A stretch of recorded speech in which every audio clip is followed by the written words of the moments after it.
Hello, I'm Jonathan Hook, the Global Engineering Construction Leader at PwC.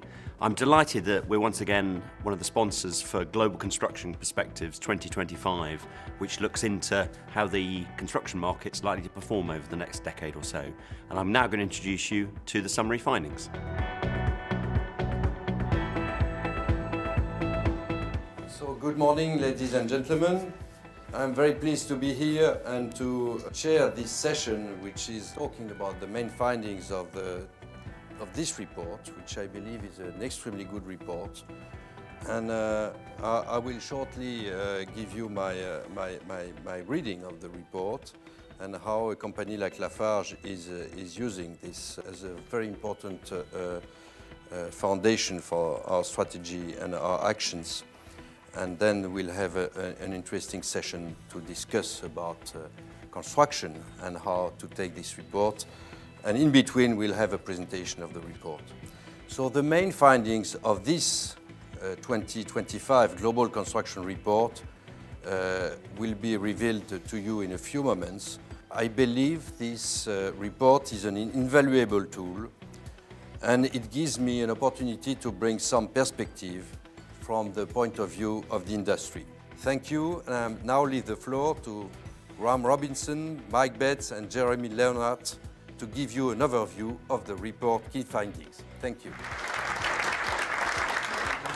I'm very pleased to lead off this brief discussion to present the report to you. I will spend just a very few minutes talking about some of the global economic trends in the short and medium term that are clearly a critical piece of what is driving construction. I would just highlight the explosive growth in China, India, and on a much smaller scale, Indonesia. We're calling a new generation of Asian tigers.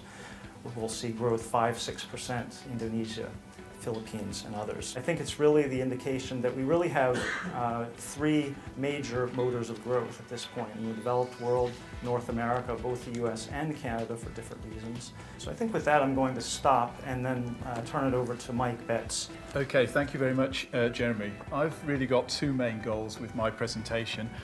Firstly, I want to look at some of the non-economic factors which drive the forecasts. And then secondly, I want to summarise the major trends in the numbers between now and 2025. This is what the global construction market looked like last year in 2012. We estimate it was an $8.7 trillion industry. 10 countries accounted for more than 60% of the total. Our report actually looks in detail at 46 countries. I'm now going to hand over to Graham. I wanted to draw on what Jeremy said and also Mike and try and summarise where I think we are with the key findings from this report that we've published today and also look at some specific markets and where we think there's going to be some substantial change in those markets. So I picked out some interesting countries, but the first point I want to make is that this is a really big trend. It's a mega trend. It's a very fundamental shift in the construction industry of the globe, and it's ongoing at the moment. If you look back to 2005, 35% of all construction globally was in emerging markets. Today, 52%. So we are at a tipping point. We've just gone beyond that tipping point, and we're going to zoom up to 63%. That's a huge shift in volume that's going to be built in emerging markets versus those developed markets. So that's, I think, one of the key trends. The most important thing today is that all of the sponsors in this room, and there are too many to name, but there are 24 sponsors up there, but some very big names in construction.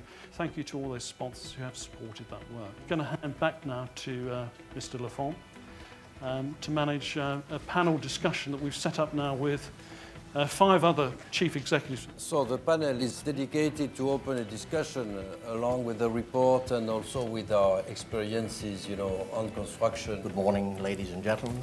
My name is George Mazloumian. I'm CEO of BAM International. I'm very pleased to be here for the launch of Global Construction 2025. And we are very pleased to be a sponsor of this publication.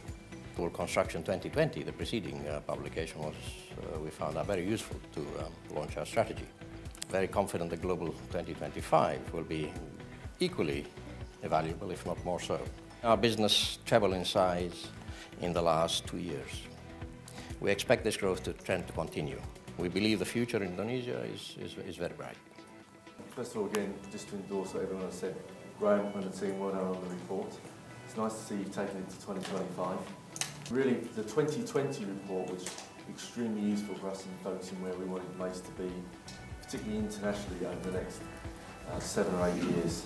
So this report is taking the horizon out a bit further, which is again useful for us to both plan and think about the future. We, like the other panel members, value this study and the previous one.